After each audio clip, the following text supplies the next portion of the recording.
Bena merupakan sebuah perkampungan megalitikum yang terletak di Flores, Nusa Tenggara Timur. Tepatnya di Desa Tauriwu, Kecamatan Aimere, Kabupaten Ngada.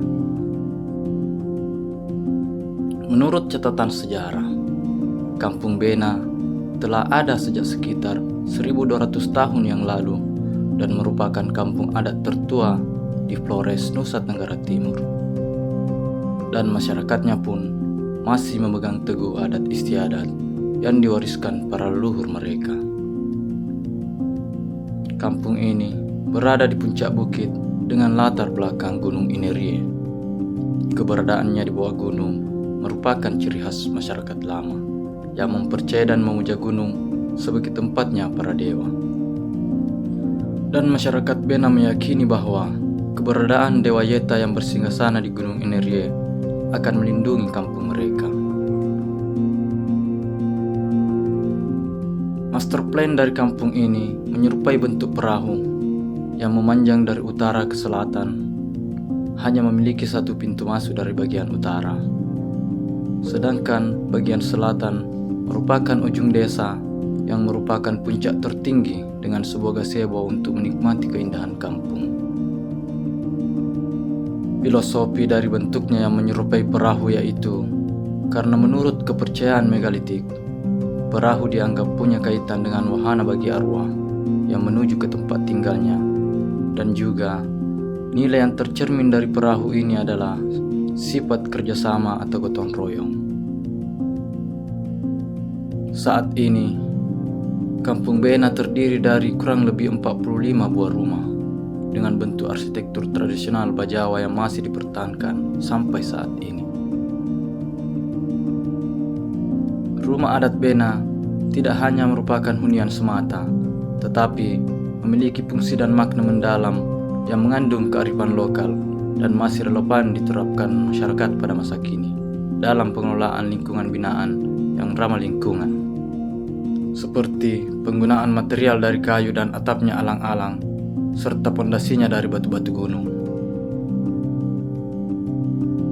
Penduduk Bena termasuk ke dalam suku Bajawa yang pada awalnya hanya ada satu klan di kampung ini, yaitu klan Bena.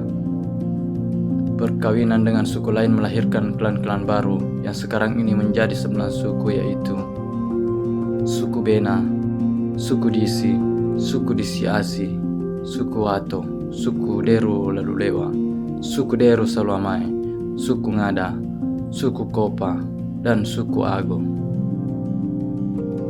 Pembeda antara satu suku dengan suku lainnya adalah adanya tingkatan sebanyak 9 buah, yaitu kontur tanah asli tanah berbukit yang tetap dipertahankan karena mengandung makna tersendiri bagi masyarakat setempat, dan setiap satu suku berada dalam satu tingkat ketinggian.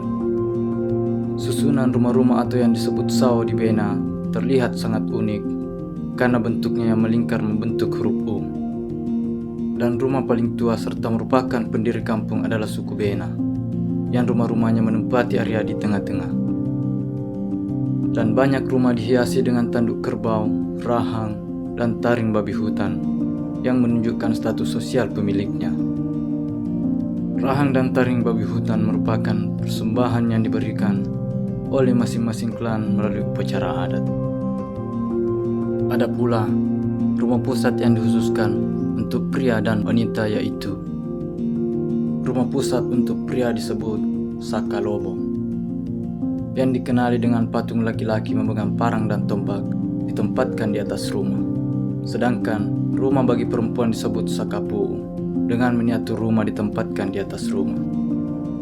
Di tengah-tengah kampung ini terdapat bangunan yang disebut Ngadu dan Baga. Keduanya merupakan simbol leluhur yang masing-masing berjumlah 9 sesuai dengan jumlah suku di kampung ini.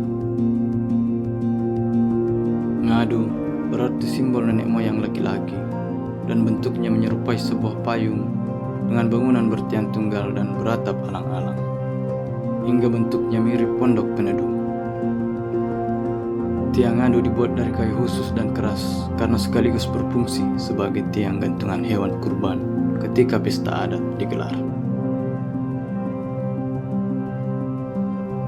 Sedangkan baga berarti simbol nenek moyang perempuan yang bentuknya menyerupai bentuk miniatur rumah yang berfungsi untuk menerima mempelai pria dari gadis-gadis bina yang dikawinkan dengan orang luar. Setiap baga memiliki ukiran, sedangkan di atapnya senjata yang dimaksudkan untuk melindungi rumah dari roh jahat. Baga juga berfungsi sebagai motivator hidup untuk masyarakat bena, sebagai pengingat bahwa dimanapun mereka berada, mereka harus selalu mengingat bahwa ini adalah desa asal mereka. Ada juga meja persembahan dan batu-batu berupa lempeng-lempeng berujung runcing yang tegak berdiri disusun-susun berkelompok sebagai tempat upacara adat digelar untuk berkomunikasi dengan leluhur sebagai tanda penghormatan kepada roh nenek moyang. Mata pencarian penduduk setempat bekerja sebagai petani kopi, kemiri, cengkeh, jagung, dan wanitanya menenun kain khas Flores.